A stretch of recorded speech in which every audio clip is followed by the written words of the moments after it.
18 పడిమెట్ల పైకెక్కి గుడికేగు భక్తులకు ఎదురొచ్చే బంగారు స్వామి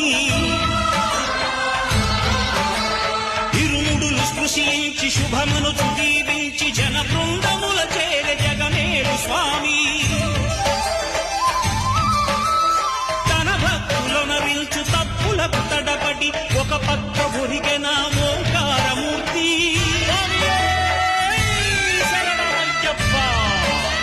స్వాములందరూ తనకు సాయము కాగా ధీమంతుడై లేచే ఆ కన్య స్వామి పట్టబంధము వీడి భక్తతతికై